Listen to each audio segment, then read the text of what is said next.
The first thing you're going to want to use on the LCMG LMG is the 2R1 thermal 1.25x scope. The reason why I like to run thermal on this LMG in the first slot is because me personally, I have a harder time seeing players in this game, so it honestly helps with being able to keep track of where I'm shooting at, especially whenever these people are at further distances. But other than that, this sight also helps with controlling visual recoil with either this thermal or the other thermal sight, which I mean this LMG doesn't have the 2.5x thermal sight, but other than that, like I said, these thermals help with controlling the visual recoil on LMGs especially. So that's why I like to use the thermal in the first slot. And then in the second slot, this is a personal preference. I like using the 8R hollow sight because I just like having higher zoom on LMGs if I can help it, especially if it just feels good. Like this, like I said, this is just personal preference. The 8R hollow sight just feels good to me, especially having the second slot. But as always, you can go. There's nothing wrong with running like your regular Fusion hollow sight. But honestly, I tend to only use these sights on this gun if the enemies are throwing smoke grenades and I can't use thermal sights, or like on some of these maps like Hourglass. Sometimes if you're using thermal like that, it lights up the whole map, so it's kind of also hard to see people on maps like that too. But yeah, basically, if you can't use the thermal, then you switch to the second sight to help with seeing people. And then in the first slot, the first barrel attachment slot, I decided to run the short barrel because honestly, who doesn't like increased rate of fire? And I don't know what it is, but like for whatever reason, comparing the projectile velocity decrease to like let's say these bigger suppressors, the projectile velocity really isn't decreased by all that much on weapons that have the short barrel attachments. So I mean, honestly, if you can ever help it, then I always would recommend running the short barrel attachment on any gun that actually has the ability to run short barrel on it. And then for the the second barrel attachment, I just had like the long barrel or the extended barrel for helping to kill people at further distances. I mean, honestly, you could probably get away with taking this off and like just running, switching to high power rounds if you didn't really want to do that. But honestly, I just think it's a lot easier just to switch to long barrel rather than switching all the way to high power and having to go through reload animation and all that. So yeah, like I said, the extended barrel is basically for helping to kill people at further distances without the damage range drop off. And I don't bother running a suppressor on LMGs in this game. I mean, you could run suppressor if you really wanted to. I mean, I've always been a 6KU suppressor guy, and yeah, like I said, I've always been a 6KU suppressor. I lost my train of thought. I've always been a 6KU suppressor guy, but it just seems pointless to run anything besides short barrel if I can help it, and the extended barrel for longer ranges. That's probably the reason why I don't run a tactical compensator on this gun, because it's just not worth the rate of fire decrease that you get out of using a short barrel, like ever at all. Unless it's long range, like I said, then the long barrel helps, or the extended barrel helps with getting people at longer ranges. And then for the first underbarrel attachment, I highly recommend the LWG grip. Even though you move slower with LMGs than with any other weapon in the game, it's still worth it. I think the bullets hit a lot more often with the LWG grip whenever you're moving around versus, like, let's say the BCG light grip, which I mean the BCG light grip is pretty good too. I mean, I was switching. Well, I'll tell you guys what my first setup was. My first setup is this right here, the LWG grip with the Cobra grip in the second slot in case I need to stop moving and not have to worry about having a penalty to my accuracy. And then I just run an underbarrel grenade launcher in the third slot in case I need to kill someone that's just hiding and I know where they're at, or just if I feel like just putting some damage down range in front of me. But you could always also run the BCG light grip in the first slot as well. I mean, to be fair, it's more versatile than, let's say, switching between an LWG grip and a Cobra grip. So yeah, if you don't want to, be switching your underbarrel all the time, then the BCG light grip is definitely the best choice. But I feel like my bullets hit more often, or I have more bullets hit my enemies faster when I'm running the LWG grip when I'm moving and the Cobra grip when I'm not moving. But like I said, the BCG light grip is definitely more versatile overall.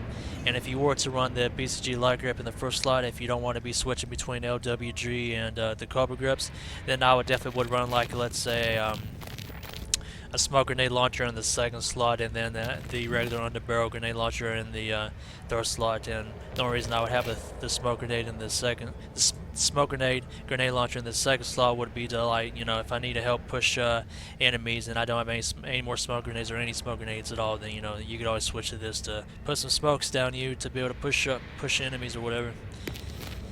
And then for the first magazine slot or whatever, I just use close combat rounds because I like having the increased fire rate, and honestly the damage drop off is not really that bad from this to, like, let's say the standard issue magazine. Honestly, I can still hit people from pretty far away with the close combat rounds, and who doesn't like having a lower reload time. Or yeah, lower reload time, and like I said, the increased fire rate just helps out a lot. If you can ever increase the fire rate of your weapon, it's always the go-to, honestly. But in case you were to somehow run out of ammo with the close combat rounds, then you could always switch to the standard issue in the second slot. Especially if, like, let's say if you have time to kill people at longer ranges, then if you don't have any close combat rounds or are not feeling too lazy, then you could put on the extended barrel, long barrel attachment, and then switch to like a standard issue magazine or the the regular high powered rounds, which I have in the third slot in case if I run out of ammo. But I mean, like I said, the close combat rounds on this gun have pretty decent range anyway, so I mean most of the time you're probably not even going to need to switch to standard issue or high power unless you completely run out of ammo somehow, which is very unlikely most of the time anyways. But that's going to do it for this part of the video. I haven't done anything like this in like a while. I haven't really played this game in about 3 weeks, so yeah, I kind of had trouble talking, I guess. I don't know. I keep stuttering a lot. But anyways, if you guys enjoyed this video, make sure you smash the like button and subscribe to my YouTube channel. I would greatly appreciate it. I'm trying to reach 4,000 subscribers, or at least for now. It's slowly getting there, but we'll get there eventually, I hope. Anyways, that's all that's going to do for this part of the video. If you guys want to see gameplay with this weapon, please do stay tuned, and I hope you enjoy. We have superiority in this battle. Make sure we maintain it. Threat eliminated!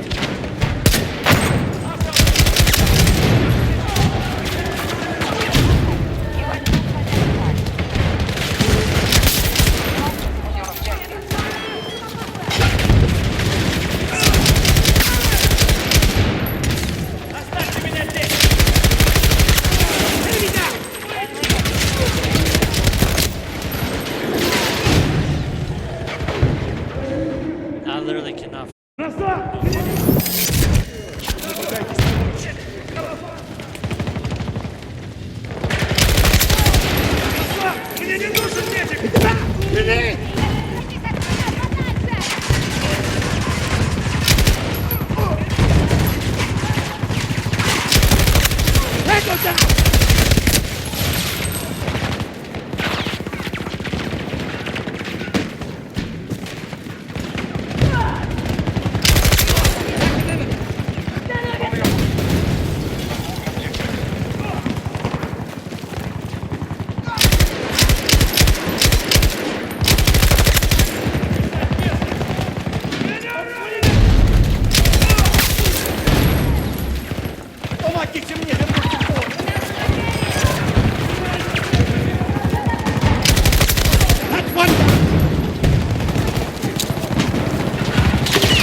Witness here يا صاحبي.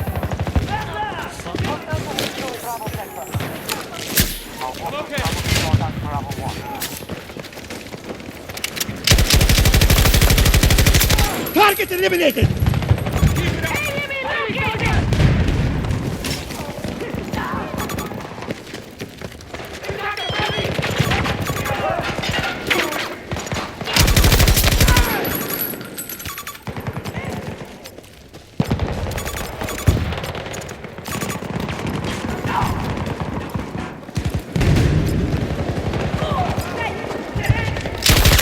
Enemy down.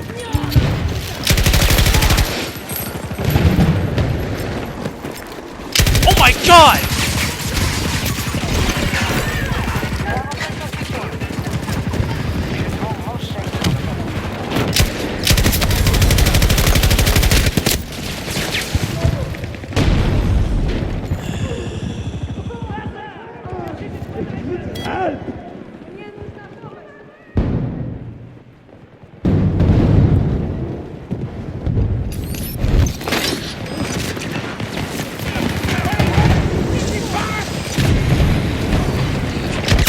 Enemy down.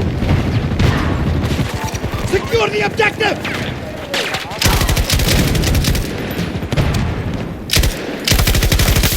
Threat eliminated.